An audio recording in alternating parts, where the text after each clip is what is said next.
You guys get it. You guys come running to me and want to know the answer. Like, why would Jesus confuse a crowd of people that came to him? Because I'm the opposite. I'm stressed out and I want everyone to get it. Jesus says, no, I deliberately confuse them, and he explains why in the parable of the sower. He goes, because what's the point? Okay, if I'm a farmer and I throw a bunch of seed on the sidewalk, what am I going to do? Keep watering the sidewalk? No, I'm going to say forget it. If I throw some on the rock, you know what? And you know it's never going to last. You know the root's not getting in. So what am I going to do? Water and fertilize it forever, knowing that one day, once it gets difficult, they're going to ditch me anyways? He goes, does any farmer go over to the thorns and the weeds and fertilize it and, make sure everything's okay, temperature's just right? No. He goes, you go to the good soil. You go to the good soil, and that's because you're going to get so much fruit out of that. And he explains to the disciples, look, you guys are that good soil. You guys get it. That's why you knew what I said had truth to it. So you came up and said, hey, what is that? What is that? What was that whole point of that thing? He goes, see, because you get it, and you're going to produce this crazy, amazing fruit. It's going to be 100-fold whatever I sow into you. But the rest of the people, I'm just going to speak to them in parables because I'm not going to spend my life watering rocks. I'm not going to spend my time fertilizing thorns. And I just feel like, man, we spend a lot of time and energy fertilizing rocks. A lot of money goes into fertilizing rocks, into thorns, and everything else. Because you know why? Because I'm scared to preach like Jesus. I don't want to do that. I don't want to get in front of a crowd of thousands and be left with, a dozen people at the end. I just don't. So I'm reading on, and I go, okay, let's read a few chapters later when there's another crowd. Luke 14. Luke 14. Oh, this thing's falling off of me. In Luke 14, it says, in verse 25, it says, okay, great. Now great crowds accompanied him. So he's got the crowds again. Okay, you screwed up last time, Jesus. What are you going to do this time? Because everyone left. Everyone left confused. What are you going to do this time? Now you've got great crowds again.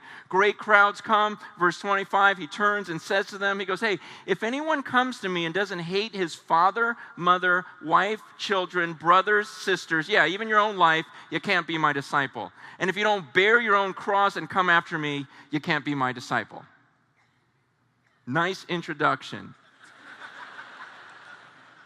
See, I get excited about crowds. I do. I like a full room, but Jesus, when he saw crowds, he didn't get excited. He got skeptical. He goes, man, how many of you guys are the good soil? Most of you guys, you're just going to, you'll make some decision to follow me, but the moment it gets difficult, you're going to die. The wind's going to blow you, here, there, everything else. You love me, but you love so many other things too. It's never going to sprout out. So the next time that there's this crowd, he looks at them, he goes, are you sure you all should be in here? I'm not sure you guys are really followers of me. He goes, let's just get through this thing. You hate your father, your mom, your wife? You're willing to leave them all for me? Do you think I'm that great? See, if Jesus were in this room, he would say, okay, I'm gonna walk out that door. And if you want to follow me, understand that when I walk out that door, you may never see your family again. You ready to follow me? You ready to let go of all of that? Your little kids, your spouse, am I that great to you? Am I like this treasure you find in a field where you're like, man, I'll just give I gotta have you wherever you go. And he says, outside that door, you don't know what's outside that door. Maybe outside that door are a bunch of crosses. And maybe this afternoon, we're each going to pick up a cross and walk up the closest hill. And we're going to be crucified together. Still want to follow me? That's what Jesus said. That's the way Jesus preached.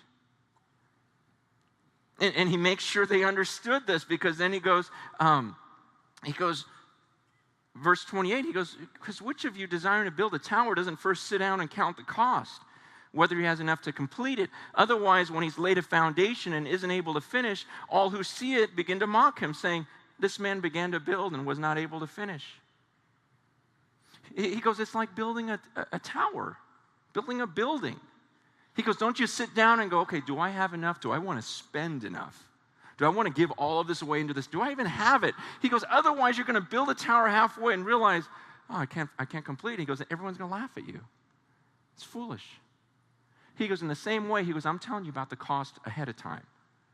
I'm saying, if you want to follow me, because I don't want you quitting part way. I don't want you halfway going, well, I didn't know that meant I couldn't date him. I didn't know that means I had to stay married to her. I didn't know that meant that we could.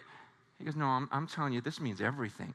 But I didn't know that meant that maybe my daughter and I might not even, yeah. He goes, I'm telling you ahead of time because I don't want you to get into this thing part way, and then when God doesn't give you everything you want, or maybe even makes your life more difficult, then you'll quit. He goes, why build it halfway? Just quit right now. I'm telling you everything ahead of time. You're going, okay, that's too much of a cost. Don't build a tower. And he goes, if you don't understand that illustration, he gives another one. He goes, or what king going out to encounter another king in war, won't he first sit down and deliberate whether he's able with 10,000 to meet him who comes against him with 20,000? And if not, while the other's still a far way off, he sends a delegation and asks for terms of peace.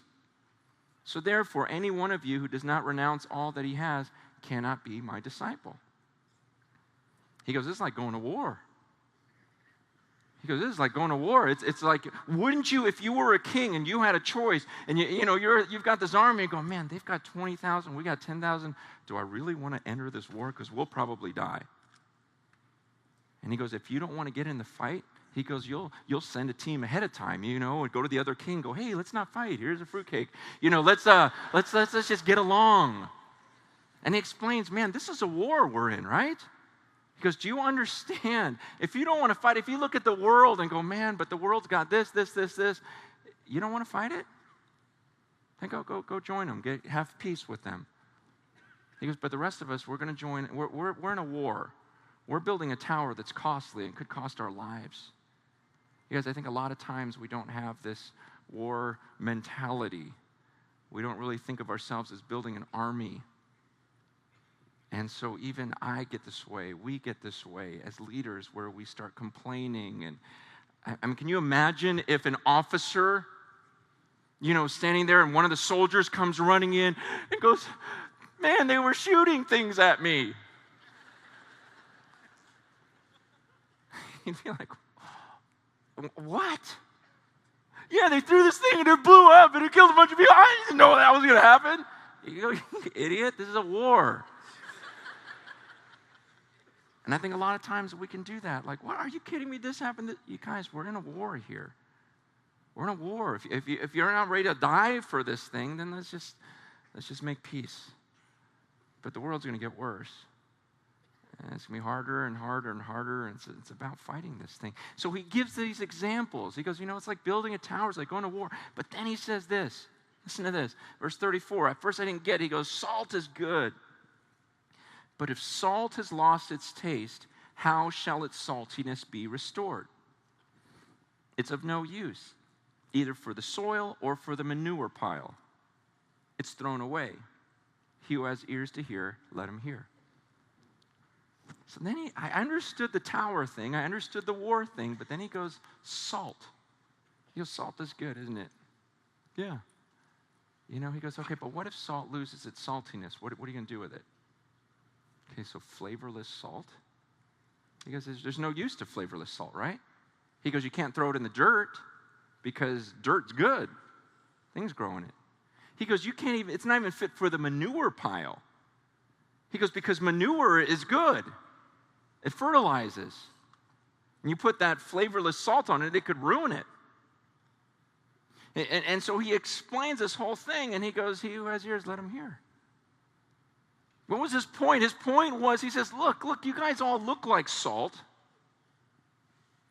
He goes, but what if salt doesn't have that taste to it? What if you don't have this saltiness to really just go the whole way with me? If you don't have this